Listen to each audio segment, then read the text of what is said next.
number 130, adding and subtracting rational expressions. Now, rational expressions is just another word for fractions. Well, what do we know about adding and subtracting fractions? You must have common denominators. So, by the way, there's a reason for that. Let's address this common denominator action thing for just a moment here. This is 1/4 here. We're going to color in 1/4 of a circle. We're going to try to add that to, okay, we're going to add that to this area here, which would be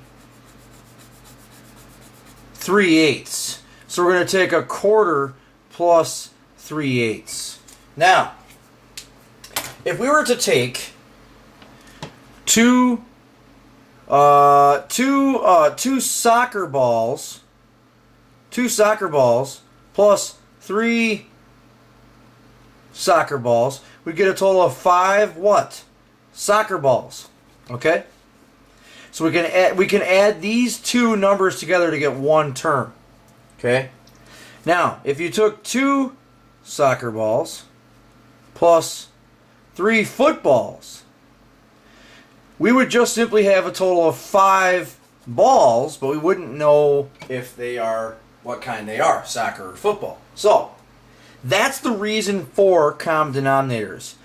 These are pieces that are cut into 4ths. This is 3 pieces cut into 8ths.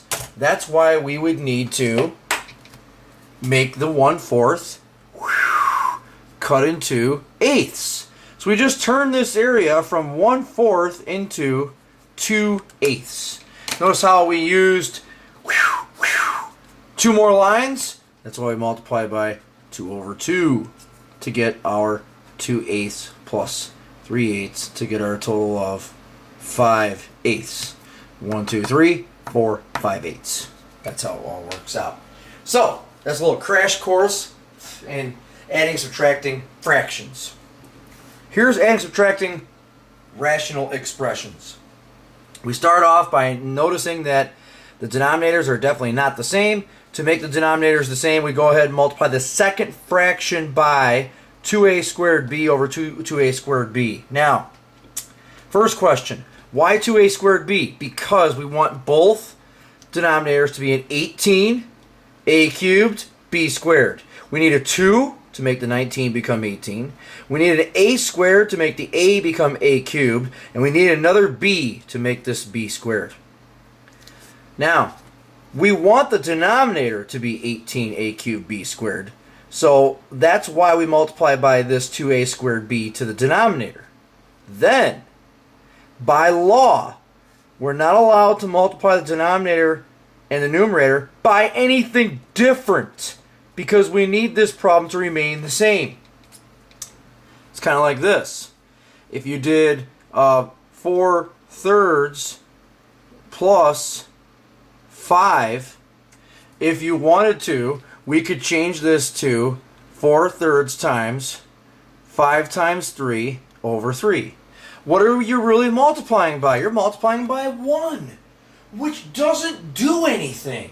Multiplying by 1 does not change the problem. It just changes the way the problem looks. We're changing the way this problem here looks. So now it looks like this. Now it looks like this, but you have what? The same sized pieces. We changed the way the pieces look. They would look like 4ths. We made them look like 8ths. It's that easy. It's the same logic. Now, because the denominators are the same, you can subtract the numerators. 7 minus 4a squared b over 18a cubed b squared. You're done. Next one. M plus 5 over m minus 1 plus m minus 3 over m plus 1. Well, in adding two fractions together, so 3/5 maybe plus 9/4, one of the things that you could do is you could make the denominators both 20. Alright, now what we would do is we'd change this to a 20, change that to a 20, we'd multiply this by 4 over 4, and multiply this by 5 over 5. Again, Why are we multiplying this by 4? To make it 20. Why are we multiplying the top and bottom? Because you have to multiply each fraction by 1 so that it does not change the value of the question. Then you would just go from here. So then you get 12, you'd get 45, you'd add that up 30, you'd get 57 over 20, and you're all done. We're going to do the same exact thing. We're going to take this m minus 1, multiply it by m plus 1 over m plus 1. m plus 1, missing m minus 1. m minus 1 over m minus 1. Now you have a common denominator of m squared minus 1 when you multiply these two out. Okay? Then we're going to multiply the numerators. M squared plus 6m plus 5. M squared minus 4m plus 3. Common denominators now. Like terms. 2m squared. 2m. 8. You're all set. Or, of course, you could have the answer in a factored form if you like. Either one of these is perfectly fine. You probably want to go to this step, though, more times than not, because there could have been a canceling, which would have made the answer in a reduced, simplest terms. All right, questions or concerns? Oh, wait, we got one more to do here. Here it is. So we got m plus 5 over 5m minus 8 minus m minus 3 over 8 minus 5m. Now in this problem, this is totally cool because it's very similar to what we looked at in one of the recent videos. I believe it's 128 or 129. Make sure you go back and check it out. But what you got here is this. We established earlier that 14 minus 3 equals the opposite of 3 minus 14. Think about it. That's 11. 11 equals the opposite of negative 11. It works perfectly. You can then change these numbers out and say, does it really matter what these two numbers are? What if it was 31? Wouldn't that still work?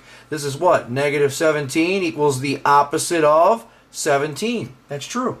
So it doesn't matter what the two numbers are. They could be anything. So there we are. We have this little discovery here. It's a discovery. We just discovered that a minus b equals the opposite of b minus a. Okay? We're going to use this fact to help us get common denominators. These are almost common denominators. So we're going to change the 8 minus 5m to the opposite of 5m minus 8. Isn't that a beautiful world? So we change the 8 minus m to the opposite of 5m minus 8. Now, this minus sign, along with that minus sign, become a plus. Then you add the like terms, 2m, because now you have what? Common denominator, same size pieces. Add the numerators 2m, add that 2, you're left with 2m plus 2 over 5m minus 8. Or, of course, what you probably would see this as is 2 times m plus 1 over 5m minus 8.